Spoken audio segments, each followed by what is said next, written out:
Hello प्यारे बच्चों, कैसे हैं आप लोग। आई होप आप लोगों को इकोनॉमी की क्लास बहुत अच्छे से समझ में आ रही होगी और इसको समझने में कोई प्रॉब्लम नहीं हो रहा होगा।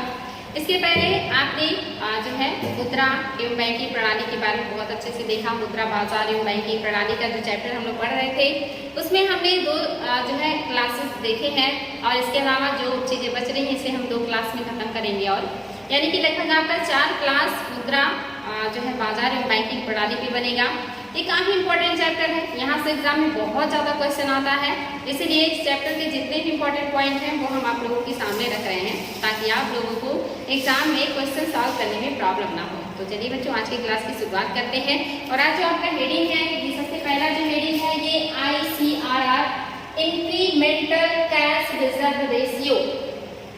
इसके पहले आपने CRR देखा था और CRR जो है कैश रिजर्व रेशियो, मैंने आपको बताया था कि ये जो CRR होता है इसको जितने भी वाणिज्यिक बैंक होते हैं या कमर्शियल बैंक होते हैं वो अपने जो है जितनी भी निश्चित जमा राशि है उसका कुछ हिस्सा ले जा करके जो RBI तय करे, मोस्टली अभी 4% है, यानी कि अगर उनके पास 100 करोड़ है तो उसमें से वो 4 करोड़ ले जा करके RBI के पास जमा करेंगे, क्योंकि 4% जो है CRR का दर इस समय RBI ने निर्धारित कर रखा है। तो जो CRR होता है ये RBI के पास जो बैंक है वो जमा करते हैं और ये कैश के रूप में होता है। उस दर पर जितना निर्धारित जो है किया जाता है RBI के द्वारा और इस पर उन्हें कोई ब्याज नहीं मिलता है, ये RBI के पास एक सिक्योरिटी के रूप में होता है। लेकिन ICRR क्या है, यानी कि इसमें थोड़ा सा चेंज है। ICRR ये जो होता है ये बैंकों के टोटल जमा होते हैं, यानी कि जितना भी उनके पास जमा होता है वो सारे पैसे को उन्हें RBI के पास रखना होता है, जिस पर उन्हें RBI से कोई जो है ब्याज या कोई भी प्रॉफिट नहीं होता है। आपने देखा था कि CRR बहुत कम हिस्सा होता है, वही जो ICRR है ये बहुत ज्यादा, या कहिए 100% है। और इस तरह की नीतियां RBI कब अपनाता होगा, यानी कि हमेशा यूज में आने वाली नीतियां नहीं है। इस तरह की नीतियां जो है खास करके आपने देखा था जब विमुद्रीकरण हुआ था, क्योंकि ये घटना अभी जल्दी की है तो आप लोगों को पता होगा कि जो विमुद्रीकरण किया गया था 2016 में, उस समय बैंकों में सारे लोग अपना पैसा ले जा करके जमा कर रहे थे, क्योंकि मुद्रा को चेंज करना था और उस समय जितनी भी मुद्राएं थी सबके घरों में वो सारे बैंक में जमा हो रहे थे। उस समय जो बैंक थे वो काफी प्रसन्न थे, क्योंकि उनके पास इतनी सारी मुद्राएं आ रही थी और उन्हें लग रहा था कि हमारे पास जो मुद्राओं की कमी थी, हम जो NPA में चल रहे थे वो सारी परेशानी अब खत्म हो जाएगी, क्योंकि हमारे पास इतना ज्यादा मुद्रा होगा कि हम अपने सारे काम को उससे कर पाएंगे। लेकिन जब उनके पास मुद्राएं जाती हैं और बड़े पैमाने पर मुद्राएं जाती हैं तो जो RBI है वो कहता है कि आप इसका लोन नहीं बांट सकते हैं। तो जो बैंक हैं वो कहते हैं कि ठीक है, फिर तो हम इसका आपके पास जो है रिजर्व रेशियो के जो होता है रिवर्स रेपो रेट के दर पे जमा कर देंगे, उससे हमें कुछ प्रॉफिट मिलेगा, क्योंकि हमारे पास पैसे बहुत आए हैं। तो वहाँ पे जो रिजर्व बैंक है वो कहता है कि नहीं, आप इसे रिवर्स रेपो रेट के दर पर भी हमारे पास जमा नहीं करेंगे। तो जो बैंक है वो काफी डिस्टर्ब होते हैं कि आखिर फिर हम इन पैसों का क्या करेंगे और उससे हमें कोई प्रॉफिट नहीं है। जो लोग अपना पैसा बैंक में जमा कर रहे हैं वो तो हमसे ब्याज का डिमांड करेंगे अपनी उस मनी पर। तो जो रिजर्व बैंक है वो उनसे कुछ टाइम मांगते हैं कि आप हमें कुछ समय दीजिए, उसके बाद हम आप लोगों को इस पर कुछ प्रॉफिट देंगे। और बैंकों का टोटल पैसा जो है वो RBI ने कहा कि वो सारे आप लोग हमारे पास ICRR के रूप में जमा करेंगे, यानी कि वो कैश में होगा लेकिन 100% होगा, जिस पर आपको भी कोई फायदा नहीं मिलेगा। और वो सारे पैसे RBI के पास जमा हुए थे और जितनी मुद्राएं जमा हुई थी उसी के एवज में RBI ने नए नोट जारी किए थे। तो ये जो ICRR है ये बैंकों के टोटल जमा जो होते हैं 100% को पूरा का पूरा RBI के पास उन्हें जमा करना होता है, उसी को ICRR कहते हैं, जिस पर उन्हें कोई भी प्रॉफिट नहीं मिलता है। और ये जो विमुद्रीकरण आया था या जो मुद्रा का अवमूल्यन हुआ था उस समय इस नीति का प्रयोग RBI ने किया था। और इस तरह की जो नीतियां हैं ये ऐसे टाइम में ही प्रयोग में लाई जाती हैं और उसी को ICRR कहते हैं। पहले आपने CRR को पढ़ा था, वो क्लियर होगा, तो आप ये भी जान लें कि ICRR क्या होता है। इसके अलावा जो आपका नेक्स्ट है वो है MSS बॉन्ड। MSS बॉन्ड क्या है, यानी कि जब मार्केट में तरलता बहुत ज्यादा बढ़ जाए, यानी कि मार्केट में जो पैसे की मात्रा है वो बहुत ज्यादा बढ़ जाए, और जब भी पैसे की मात्रा मार्केट में बढ़ेगी तो मुद्रास्फीति आएगा, यानी कि मुद्रा की वैल्यू घटेगी, वस्तुएं महंगी होंगी और ये स्थिति बहुत अच्छी नहीं होती है। क्योंकि आम लोगों के बजट से बाहर होने लगती हैं चीजें या उन्हें तकलीफ होने लगती है। तो ऐसे में जब मार्केट में मुद्रा ज्यादा हो जाता है तो उस मुद्रा को वापस बैंकों में या अपने पास आरबीआई लेने के लिए क्या करेगा, तो इसके लिए बहुत सारी नीतियां हैं आरबीआई की, जो हमने इसके पहले की क्लास में पढ़ा है, जिसमें आपने देखा था बैंक दर बढ़ा देगा, रेपो रेट बढ़ा देगा, रिवर्स रेपो रेट बढ़ा देगा, सीआरआर बढ़ा देगा, एसएलआर बढ़ा देगा। इसके अलावा खुले बाजार की जो नीतियां हैं या जो चीजें हैं उसका उपयोग करेगा। इसके अलावा आपने देखा था कि नैतिक दबाव ये भी बढ़ाएगा बैंकों के ऊपर। इसके अलावा और भी चीजें जो हैं वो सारी चीजें मैंने आपको बताई थी, ये सारी चीजें करता है आरबीआई। इसके अलावा वो क्या करेगा, जो गवर्नमेंट की प्रतिभूतियां हैं वो मार्केट में जो है बेचने का काम करता है आरबीआई। आपको पता है कि जो हमारी गवर्नमेंट है या जो सरकार है उसे जब पैसे की जरूरत होती है तो वो आरबीआई से पैसे लेता है, इसीलिए इसे सरकार का बैंक कहते हैं। और आरबीआई को बैंकों का भी बैंक कहते हैं, क्योंकि सारे बैंकों को जो लोन देता है, जो ऋण देता है वो आरबीआई ही देता है। तो जब गवर्नमेंट को आरबीआई से पैसे की जरूरत होती है या लोन की जरूरत होती है तो वो कैसे प्राप्त करती होगी, तो जो गवर्नमेंट है वो अपना एक जो है ट्रेजरी बिल जारी करेगी या सरकारी प्रतिभूति जारी करेगी और इस पर आरबीआई से पैसे लेगी। और जो प्रतिभूतियां होती हैं या ट्रेजरी बिल्स होते हैं ये मोस्टली डिस्काउंट पर होते हैं, यानी कि अगर 100 रुपए का ट्रेजरी बिल्स है तो आरबीआई को 90 रुपए में 10 रुपए डिस्काउंट करके दिया जाएगा। और जब वो ट्रेजरी बिल वापस आरबीआई से सरकार लेगी तो वो जो छूट पे उन्हें दिया गया था वो पूरा का पूरा पैसा भुगतान करेगी, यानी कि आरबीआई को 10 रुपए का फायदा होगा, क्योंकि अब उसे उस पर 100 रुपीज मिलेंगे। तो ये फायदा होता है ट्रेजरी बिल्स का, ये डिस्काउंट पे होती है और ये गवर्नमेंट के द्वारा जारी की जाती है जब उसे पैसे की जरूरत होती है। और इन ट्रेजरी बिल्स को आरबीआई खरीदता है और उसके बदले में गवर्नमेंट को पैसे देता है अल्पकाल के लिए। इसके अलावा गवर्नमेंट और कहां से पैसे प्राप्त कर सकती है, तो वो अपनी ट्रेजरी बिल्स को जो वाणिज्यिक बैंक है या जो कमर्शियल बैंक है उनको भी देता है एसएलआर के रूप में रखने के लिए। और एसएलआर का जो मैंने बताया था कि एसएलआर क्या होता है कि जो बैंक होते हैं वाणिज्यिक बैंक वो अपने टोटल जमा का कुछ परसेंट जो आरबीआई निर्धारित करता है, जैसे वर्तमान में 18% है या 18.5% हो जाते हैं, तो इतना परसेंट उन्हें अपने जमा का रखना पड़ता है एसएलआर के रूप में। और ये जो होता है ये नगद के रूप में भी हो सकता है, सोने के रूप में भी हो सकता है, सरकारी प्रतिभूतियों के रूप में भी हो सकता है। लेकिन जो बैंक है इसे ज्यादातर सरकारी प्रतिभूतियों के रूप में रखते हैं। ऐसा क्यों करते हैं बैंक, क्योंकि आपको पता है कि जो सोना है इसका डिमांड इंडिया में बहुत ज्यादा है, उत्पादन उतना ज्यादा हमारे यहाँ होता नहीं है, तो हमें विदेशों से आयात करना पड़ता है बड़े पैमाने पे।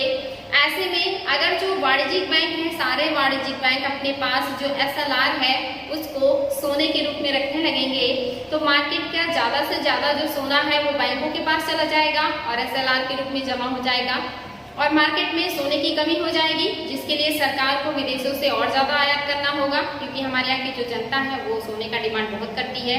और ऐसे में जब विदेशों से आयात करेंगे हम महंगे रेट में, तो हमें उसके लिए बहुत ज्यादा पैसा खर्चा करना पड़ेगा। इसीलिए जो बैंक है वो सोने को कम जो है वरीयता देते हैं एसएलआर के रूप में। दूसरा है नकदी या पैसे के रूप में। अगर जो बैंक है वो अपने टोटल जमा का 18% या 18.5% पैसा नगद कोष या एसएलआर के रूप में रख देगा तो लोगों को बांटने के लिए उसके पास पैसे कम हो जाएंगे, नकदी की कमी होगी, जिससे उसे प्रॉब्लम होगा। तो इसलिए जो बैंक होते हैं वो ज्यादातर अपने पास एसएलआर जो रखते हैं वो सरकारी प्रतिभूति में रखते हैं। इससे फायदा भी है क्योंकि जो गवर्नमेंट है वो ये जो एसएलआर मतलब यानी कि जो उनका अपना प्रतिभूति है वो डिस्काउंट पे देता है, यानी कि अगर 100 रुपए का जो है उसकी प्रतिभूति गवर्नमेंट की तो वो उन्हें 80 या 90 में देगा और बाद में जब उसका टाइम पीरियड खत्म हो जाएगा तो वो सरकार से पूरा 100 रुपए पाएंगे, यानी कि बैंकों को वहाँ जो है अगर 90 में मिला है तो 10 का फायदा हो जाएगा और अगर 80 में मिला है तो 20 का फायदा हो जाएगा।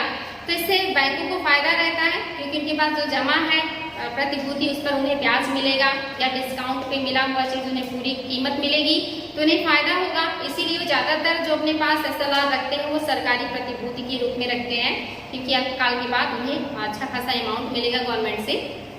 तो ये जो गवर्नमेंट है वो बैंकों को एसएलआर के रूप में अपनी प्रतिभूतियां देकर के उनसे भी पैसे प्राप्त करती है। तो यहाँ पे आप देखेंगे आरबीआई से भी सरकार पैसे ले सकती है और कमर्शियल बैंक से भी सरकार पैसे ले सकती है अपनी प्रतिभूतियों को दे करके। और ये जो आरबीआई है, इन प्रतिभूतियों से जब आरबीआई को पैसे की जरूरत पड़ती है तो इन प्रतिभूतियों को वो वापस बेचती है। अब वो चाहे जो है वाणिज्यिक बैंक खरीदे या कोई और खरीदे, तो जब ये प्रतिभूतियां मार्केट में बेचती है आरबीआई, तो उसके बदले में आरबीआई को पैसा मिलता है, लोगों को प्रतिभूतियां मिलती हैं। तो जो मार्केट का पैसा है वो आरबीआई अपने पास खींच लेती है और लोगों के पास प्रतिभूति हो जाती है। तो जो अतिरिक्त मुद्रा है मार्केट में वो कम हो जाता है। लेकिन कभी कभी सरकारी प्रतिभूतियों को बेचने के बाद और जितनी भी तरीके हैं वो सारे लागू करने के बाद भी मार्केट में जो पैसे की तरलता है वो कम नहीं होती है। तो ऐसे में आरबीआई क्या करेगी?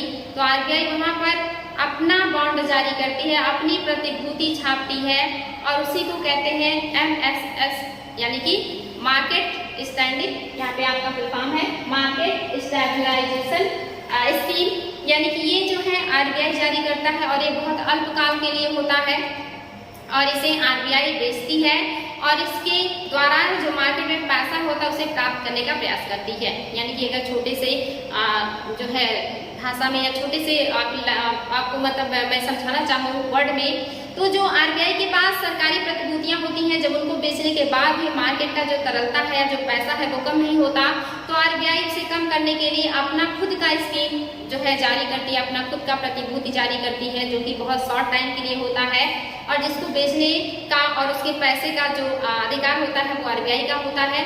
तो यही होता है MSS बॉन्ड या स्कीम।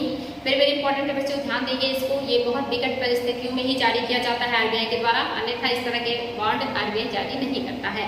तो आपको आइए समझ में आया होगा ICRR incremental cash reserve ratio और दूसरा MSS मार्केट स्टेबलाइजेशन स्कीम।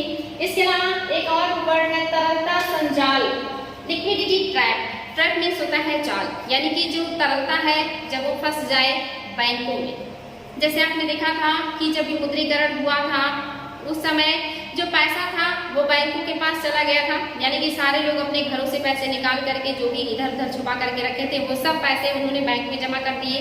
लेकिन बैंक को उसे लोन देने का अधिकार नहीं था, वो सारे जो है उन्हीं के पास बंद होकर के रह गए। यानी कि जो बैंक है उनको आरबीआई का निर्देश था कि वो उसे लोन के रूप में नहीं बांट सकते हैं, उसे उन्हें अपने पास रखना है या उसे आरबीआई के पास रखना है ICRR के रूप में, जिसमें उन्हें कोई फायदा नहीं है।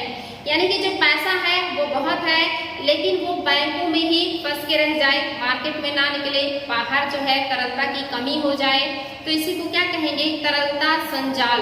यानी कि जो तरलता है, जो पैसा है वो जाल में फंस गया है, संजाल में फंस गया है, यानी कि वो बैंकों में ही कैद होकर रह गया, वो मार्केट में नहीं आ रहा है, बैंक उसे बाहर नहीं निकाल रहे हैं, तो इसी को कहते हैं तरलता संजाल। और ये स्थिति आपका विमुद्रीकरण में हुआ था, जब आपने देखा था कि लोगों के पास पैसे ही नहीं रहे थे, इसलिए लोग मार्केट में सामान खरीदने बहुत कम जा रहे थे। उस समय डिमांड और सप्लाई बिल्कुल घट गई थी, लोगों के पास पैसों की बहुत ज्यादा कमी हो गई थी। कितने लोग तो अपनी दैनिक चीजों की जो जरूरतें होती उसे भी पूरा नहीं कर पा रहे थे और जो बड़े बड़े समारोह थे वो सारे स्थगित कर दिए गए थे लोगों के द्वारा, क्योंकि उसमें बड़े पैमाने पे पैसे की जरूरत थी और मार्केट में पैसा था ही नहीं, क्योंकि जो पैसे थे वो सारे जो है बैंकों में फंसे हुए थे या बैंकों के पास थे, आरबीआई के पास थे, वाणिज्यिक बैंकों के पास थे और वो पैसे को बाहर नहीं निकाल रहे थे। इसी को कहते हैं तरलता संजाल। आपने विमुद्रीकरण को अगर करीब से देखा होगा तो सारे क्वेश्चन का जो आंसर है वो बहुत अच्छे से आपको समझ में आ रहा होगा कि स्थिति उस समय बनी थी, आपने फील भी किया था। तो इम्पोर्टेंट है बच्चों, ध्यान देंगे तरलता संजाल क्या है। इसके अलावा helicopter Hoover money. Hoover means होता है पैसे को सोखना। सरकार पैसे को कैसे सोखती है या आरबीआई कैसे सोखती है पैसों को, तो इसके बारे में अब आप लोगों को रट गया होगा। बैंक दर के द्वारा, रिजर्व जो है आपका रेपो रेट के द्वारा, रिवर्स रेपो रेट के द्वारा, CRR के द्वारा, SLR के द्वारा, ये सारे जो है या और भी इसके अलावा बहुत सारे तरीके मैंने आपको बताए हैं। प्रतिभूतियां जारी करके गवर्नमेंट अपना आरबीआई खुद MSS जारी करके मार्केट से पैसे को खींचने का काम करती है। लेकिन कभी कभी क्या होता है कि हमारे यहाँ काले धन की मात्रा बहुत ज्यादा बढ़ जाती है और ये इलीगल मनी होती है, जिसकी वजह से मार्केट में तरलता बनी रहती है। आरबीआई अपने सारे तरीके अपना लेता है, इसके बाद भी जो पैसा है वो मार्केट में पूरा जो है पर्याप्त मात्रा में रहता है, जिससे जो है मुद्रास्फीति उत्पन्न होती है। तो ऐसे में आरबीआई क्या करेगी, उसके बाद जितनी भी टेक्निक है वो सारा प्रयोग कर चुकी है, फिर भी तरलता खत्म नहीं हो रहा या पैसे इतना सूखने के बाद भी मार्केट में अभी पर्याप्त पैसा है, तो उसको कम करने के लिए जो है उसको सुनिश्चित करने के लिए आरबीआई क्या करेगी, तो वहाँ पे हेलीकॉप्टर हूबर मनी यानी कि विमुद्रीकरण किया जाएगा, या फिर जो है ऐसी नीतियां लाई जाएंगी कि जो मार्केट से पैसा है वो ज्यादातर जो है इन स्कीमों के द्वारा गवर्नमेंट के पास पहुंचे या आरबीआई के द्वारा पहुंचे।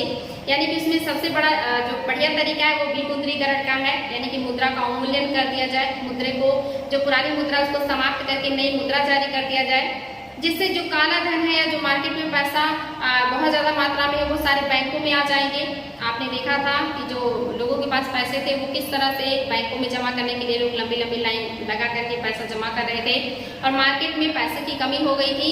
तो ये हेलीकॉप्टर हूबर मनी का एक टेक्निक था विमुद्रीकरण, जिसके द्वारा मार्केट से मुद्रा को आरबीआई के द्वारा सोखा गया था। क्योंकि जो आरबीआई अपनी सारी टेक्निक आजमा चुकी थी, फिर भी पैसे का जो बहाव था मार्केट में वो कमी नहीं हो रहा था। तो उसके लिए ये सबसे लास्ट स्टेप होता है हेलीकॉप्टर हूबर मनी, यानी कि एक ऐसा नीति जिसके द्वारा मार्केट के सारे पैसे को खींच लिया जाता है, इसी को कहते हैं हेलीकॉप्टर हूबर मनी। आपने विमुद्रीकरण का स्थिति देखा है तो ये सारी चीजें आपको बहुत आसानी से समझ में आ रही होंगी।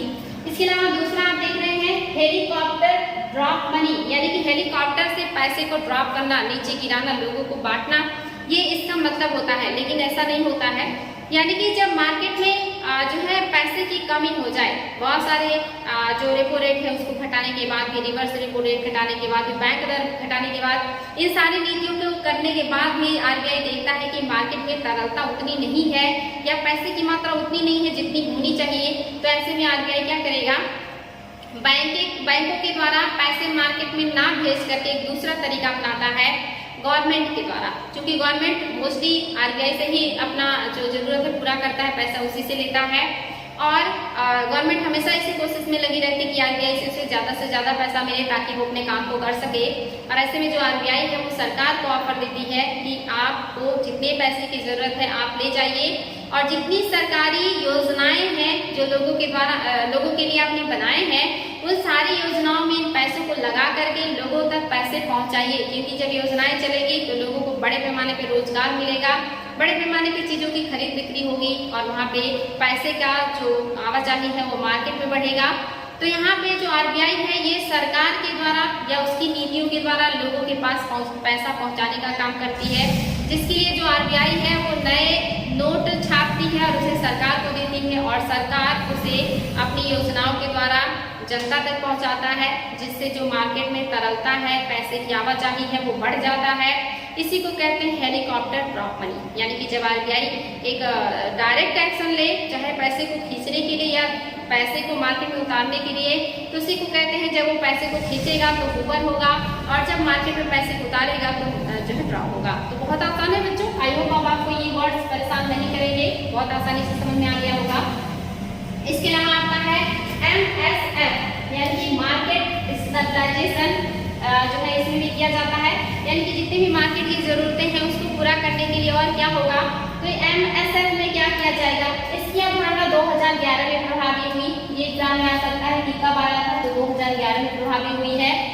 MSF ब्याज की वह दर है जिसके तहत अनुसूचित वाणिज्यिक बैंक भारतीय रिजर्व बैंक से अपने शुद्ध जमा का 1% रात भर के लिए ऋण ले सकते हैं। यानी कि जो बैंक हैं उन्होंने जो भी आरबीआई के पास जमा कर रखा है अपने शुद्ध आय का, उसमें से वो उन्हें रात भर की जरूरत के लिए पैसे की जब जरूरत पड़ती है तो आरबीआई के पास जाते हैं और कहते हैं हमें बहुत शॉर्ट टाइम के लिए पैसे की जरूरत है, यानी कि रात भर के लिए पैसे की जरूरत है, सुबह हम आपको वापस ला करके आपके पास में जमा कर देंगे।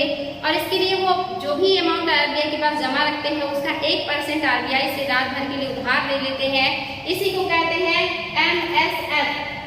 और ये मोस्टली क्यों किया जाता है, तो जो मार्केट में पैसे का आवाजाही है, वित्त का आवाजाही है, उसको सुनिश्चित करने के लिए, मार्केट को नियंत्रित करने के लिए, सुचारू रूप से चलाने के लिए, वित्त का और पूंजी का सही प्रवाह करने के लिए, मार्केट को हमेशा स्थिर रखने के लिए इस तरह की चीजें की जाती हैं। जब भी इस तरह की इमीडिएट जरूरत होती है तो बैंक कहाँ जाएंगे, तो आरबीआई के पास जाएंगे। दीर्घकालीन ऋण लेना होगा तो बैंक दर पे लेंगे, शॉर्टकालीन जो ऋण लेना होगा तो रेपो रेट पर लेंगे। लेकिन उन्हें अल्पकाल के लिए, बिल्कुल कुछ घंटों के लिए जब पैसे की जरूरत पड़ती है तो भी वो आरबीआई के पास जाते हैं और MSF के थ्रू वो अपने टोटल जमा का 1% रात भर के लिए उधार ले लेते हैं और अपना काम चलाते हैं, ताकि जो मार्केट का स्टेबलाइजेशन है वो बना रहे, अर्थव्यवस्था सुचारू रूप से चलती रहे। इन सारी चीजों को व्यवस्थित करने के लिए MSF लाया गया था। 2011 में इसकी अवधारणा आई थी। वेरी वेरी इंपॉर्टेंट है, ध्यान देंगे बच्चों।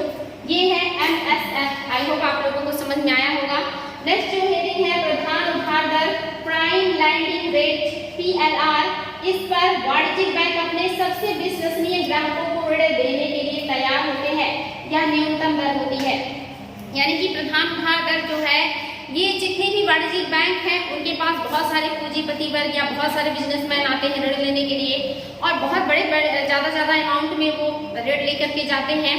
तो यहाँ पे जो वाणिज्यिक बैंक है अपने कुछ ग्राहकों को जो उनसे नियमित जुड़े रहते हैं और बहुत ज्यादा उनसे लोन लेते हैं, उनसे अच्छा व्यवहार बनाए रखने के लिए या उन्हें बार बार अपने बैंक में आकर्षित करने के लिए उन्हें प्रधान दर पर बहुत ज्यादा छूट देते हैं, या आप कहिए कि बहुत कम जो है ब्याज पर उन्हें ऋण उपलब्ध कराते हैं, और इसी को कहा जाता है प्रधान उधार दर। इसमें जोखिम बहुत कम होता है और ये सबसे न्यूनतम दर होता है जो बैंक अपने खास और विश्वसनीय ग्राहकों को ही देते हैं। इससे बैंक को बहुत ज्यादा फायदा नहीं होता, लेकिन चूंकि बड़े अमाउंट में पैसा उधार देते हैं तो थोड़ा थोड़ा करके इन्हें काम भर का फायदा हो जाता है, और इनके जो विश्वसनीय ग्राहक हैं वो इस तरह की चीजों का फायदा उठाते हैं, बार बार बैंक से ज्यादा पैसा लेते हैं, जिससे बैंक को भी थोड़ा बहुत फायदा होता रहता है। और जो ग्राहक है वो बैंक से जुड़े रहते हैं। ये सबसे न्यूनतम रेट होता है जो बैंक अपने कुछ खास जो उपभोक्ताओं को या जो उनके आने वाले ग्राहक होते हैं उनको देते हैं। इसी को कहा जाता है प्रधान उधार दर। दूसरा क्या है, ये है आधार दर। इसमें क्या अंतर है, तो RBI PLR के स्थान पे, यानी कि प्रधान दर उधार दर के स्थान पर 2010 से आधार दर प्रणाली लागू किया। ये एग्जाम में आ सकता है कि आधार दर प्रणाली कब से लागू किया गया है, 2010 से लागू किया गया है। आधार दर वह ब्याज है जिसके नीचे कोई भी अनुसूचित वाणिज्यिक बैंक अपने ग्राहकों को कोई भी ऋण प्रदान नहीं करेगा। यानी कि इसके पहले जो बैंक हैं वो अपने ग्राहकों को प्रधान उधार दर या PLR पे उधार दिया करते थे, जिसमें वो अपने ग्राहकों को ज्यादा से ज्यादा सुविधाएं देने का प्रयास करते थे। अपने विश्वसनीय ग्राहकों को न्यूनतम दर पर वो ब्याज जो है लगा करके पैसे ज्यादा से ज्यादा मात्रा में उधार देते थे या लोन के रूप में देते थे।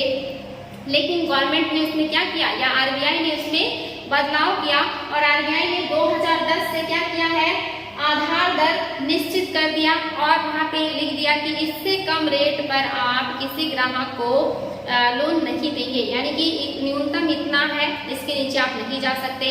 जबकि इससे पहले जो है वो बैंक अपने कुछ विश्वसनीय लोगों को बहुत ही कम जो है ब्याज दर पर लोन दिया करते थे। लेकिन RBI ने उसमें पारदर्शिता लाने के लिए या लोगों के बीच भेदभाव कम करने के लिए इस तरह की नीति अपनाई कि आपका जो उधार दर होगा ये इसका एक आधार मैं बना दे रहा हूँ, इससे नीचे आप किसी को उधार नहीं दे सकते हैं। इससे क्या हुआ, जो बैंक है उनके साथ जो ग्राहक है वो मोल भाव किया करते थे कि हम इतना ज्यादा आपसे ऋण लेंगे अगर आप इतने कम में हमें देंगे, और वहाँ पे भेदभाव भी हो जाता था। कुछ लोगों को ज्यादा फायदा हो जाता था, कुछ लोगों को इस फायदे से वंचित रहना पड़ता था।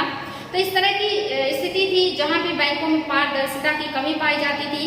तो इन चीजों को खत्म करने के लिए, यानी कि लोग मोल भाव ना करें, बैंकों को लालच ना दे, लोगों के साथ भेदभाव ना हो, इस तरह की चीजें खत्म करने के लिए RBI ने 2010 से आधार दर निश्चित कर दिया है। अब उससे नीचे कोई भी बैंक किसी को लोन नहीं दे सकता, यानी कि उन्हें इतना ब्याज तो हर किसी से लेना ही होगा। तो ये इंपॉर्टेंट है बच्चों, प्रधान उधार दर और आधार दर माइनर सा अंतर है, आई होप समझ में आ गया होगा।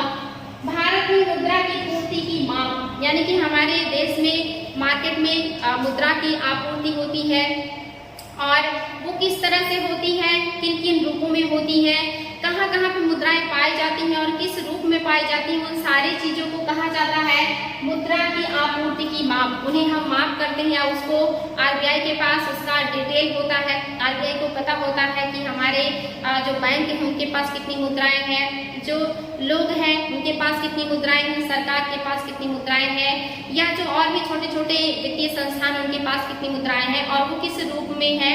तो इस सारे रूपों का जो माप है वो RBI करता है, नियंत्रित करता है इन सारी चीजों को कि जो मुद्रा है वो बहुत ज्यादा ना हो जाए या बहुत कम भी ना हो जाए। इसीलिए जो RBI इन सब चीजों को कंट्रोल करता है। तो यहाँ पे हम देखेंगे कि जो मुद्राएं हैं वो कितने रूप में पाई जाती जाती हैं और कहाँ कहाँ पाई जाती हैं। तो यहाँ पे देखेंगे भारतीय अर्थव्यवस्था में मुद्रा पूर्ति की मांग सामान्यतः निम्न रूपों में मापी जाती है कि जो भी मुद्रा का मांग है वो किन रूपों में मापा जाता है। तो M1 के रूप में, M2 के रूप में, M3 के रूप में और M4 के रूप में। ये 4 तरह से जो मुद्राएं हैं ये मापी जाती हैं यानी देखा जाता है।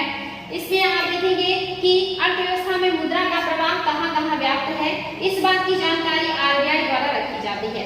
1977 में पूर्ति की जो भी मांग है उसकी आपूर्ति पर गठित जो दूसरी समिति थी उसने अनुशंसा की कि M0 के अलावा M1, M2, M3 और M4 को भारतीय रिजर्व बैंक द्वारा आज है मान्यता दिया गया। यानी कि इसके पहले इस तरह की बातें नहीं थी, लेकिन 1977 में जो दूसरी समिति बनाई गई RBI के द्वारा, उस समिति ने RBI से अनुशंसा किया कि जो मुद्रा है उसको M1, M2, M4 के रूप में, M3 के रूप में रखा जाए और इसके अलावा M0 पहले से ही था। तो ये सारे स्वरूप जो है निर्धारित किए गए अनुशंसा पर 1977 में RBI ने इस तरह से मुद्राओं को 4-5 प्रकार में बांट दिया है। उसी को आपको देखना है, एग्जाम में आता है कि M3 में कौन कौन सी मुद्राएं आती हैं या M1 में कौन सी मुद्राएं आती हैं। कभी कभी पूछ लेता है इसमें संकीर्ण मुद्रा कौन सा है। तो जो आपका M1 है ये संकीर्ण मुद्रा है और जो सबसे ज्यादा विस्तृत या सबसे ज्यादा ब्रॉड मुद्रा है वो आपका M3 है। ये एग्जाम में याद रखेंगे बच्चों। और जो M1 है इसको आरक्षित मुद्रा कहा जाता है। एग्जाम में आता है कि संकीर्ण मुद्रा किसे कहते हैं, तो ऑप्शन में आपको M1, M2, M3 और M4 करके दे देगा। यह सबसे व्यापक और ब्रॉड मुद्रा कौन सा है, तो M3 है, आपको पता होना चाहिए। ऑप्शन में जब भी मिले M3 सही करेंगे। आरक्षित मुद्रा किसे कहते हैं, M0 को आरक्षित मुद्रा कहते हैं। सबसे ज्यादा तरलता किस मुद्रा की होती है, M1 की होती है। और सबसे कम तरलता किसकी होती है, M4 की होती है। ये सारे एग्जाम में आते हैं क्वेश्चन, तो ये आप लोगों को बिल्कुल रटा होना चाहिए। यहाँ पे मैंने लिखा है M1 सबसे तरल मुद्रा है, लेकिन ये क्या है, संकीर्ण और संकुचित मुद्रा है, लेकिन सबसे महत्वपूर्ण मापक भी है M1। ये आप देखेंगे मुद्रा पूर्ति में सबसे महत्वपूर्ण मापक है, लेकिन संकीर्ण है या संकुचित है, लेकिन ये सबसे तरल मुद्रा है। इसके अलावा M3 जो है ये मुद्रा आपूर्ति में सबसे व्यापक मापक है। M4 सबसे कम तरल है। ये चीजें आप लोगों को याद होनी चाहिए। तरलता के क्रम में आप देखेंगे M1 सबसे ज्यादा तरल है, M2 उससे कम, M3 उससे कम और सबसे कम आपका M4 है। वेरी वेरी इंपॉर्टेंट है बच्चों। मुद्रा की पूर्ति का माप, जितनी भी मुद्राएं मार्केट में है उनकी पूर्ति का माप हम कैसे करते हैं, ये माप एग्जाम में आता है। तो आप देखेंगे M1 आरक्षित मुद्रा है, जो संचलन में मुद्रा यानी कि जो आपका M0 है इसमें क्या क्या होगा, M0 को आरक्षित मुद्रा कहते हैं। और इसमें हम किसे लेते हैं, संचलन में मुद्रा, यानी कि जितनी भी मुद्राएं चलन में है वो प्लस RBI के पास जो मुद्रा होगा उसे भी लेंगे। इसके अलावा बैंकों की जितनी भी जमा राशियां हैं वो प्लस RBI के पास अन्य जमा राशियां, यानी कि इसमें M1 में M0 में आप देखेंगे कौन कौन सी मुद्रा आएगा, जितनी भी मुद्राएं चलन में है वो मुद्राएं आएंगी। इसके अलावा जो RBI के पास मुद्रा है वो भी M0 में आएगा। इसके अलावा जितनी भी बैंकों में जमा राशियां हैं वो भी आपके आएंगे M0 में। इसके अलावा RBI के पास अन्य जमा राशियां, ये सभी आपके M0 में आएंगे, जिसे आरक्षित मुद्रा कहते हैं। इसके अलावा M1 में कौन कौन सी मुद्राएं आएंगी, M1 को संकीर्ण मुद्रा कहते हैं। इसमें जनता के पास जितनी पैसे हैं वो आएंगे, प्लस बैंकिंग प्रणाली के पास जितनी भी मांग जमा है वो मुद्राएं आएंगी, प्लस RBI के पास अन्य जमा राशियां, ये सारे आपके M1 में आएंगे जो कि संकीर्ण मुद्रा है। इसके अलावा M2 में कौन से आएंगे, तो यहाँ पर आप देखेंगे M1 प्लस, यानी कि M1 तो आएगा ही, M1 में आपकी जितनी चीजें हैं वो आएंगी। इसके अलावा डाकघरों में जो भी बचत जमा राशियां हैं ये भी आपके M2 में आएंगे। इंपॉर्टेंट है बच्चों, एग्जाम में आता है कि M2 में कौन सी राशि आती है। तो आप एग्जाम में आपको इस तरह से जो है ऑप्शन दिया रहेगा, उसमें आपका M1 प्लस डाकघर में बचत जमा राशियां वाला ऑप्शन सही हो जाएगा। इसके अलावा M3 को व्यापक मुद्रा कहते हैं। इसमें क्या क्या होगा, M1 यानी कि जितनी भी M1 में राशियां हैं ये सारे, इसके अलावा प्लस बैंकिंग प्रणाली के पास समय जिसको मियादी कहते हैं या जमा राशियां यानी कि टाइम डिपॉजिट, ये सारी मुद्राएं आपकी M3 में आएंगे। याद रखेंगे M1 को लेंगे। इसके अलावा बैंकिंग प्रणाली के पास जितनी भी जमा राशियां हैं, टाइम डिपॉजिट है, वो सारे M3 में आएंगे। सबसे व्यापक मुद्रा है, एग्जाम में आ सकता है कि M3 में कौन सी मुद्राएं शामिल होती हैं। M4 में क्या होगा, M3 प्लस डाक घरों के पास सभी जमा राशियां। थोड़ा सा ये हार्ड है, लेकिन इसको बार बार रिवाइज करेंगे तो याद हो जाएगा और ऑप्शन देखने के बाद आप लोगों को याद आएगा कि हाँ इसका क्या आंसर होना चाहिए। तो ये था आपका जितनी भी हमारे पास मार्केट में या पूरी अर्थव्यवस्था में जो मुद्राओं का प्रचलन है वो जिस भी रूप में है उसे 4 भागों में बांटा गया है आरबीआई के द्वारा, या 0 को ले लेंगे तो 5 भागों में बांटा गया है और इसको आरबीआई जो है इसी के द्वारा गणना करती है। आगे है बच्चों, तो बच्चों आप लोगों के लिए बहुत ज़्यादा तथ्य हो जाएगा तो पढ़ने में प्रॉब्लम होगी। इतना ही इस क्लास में, बाकी हम नेक्स्ट क्लास में देखेंगे। Thank you.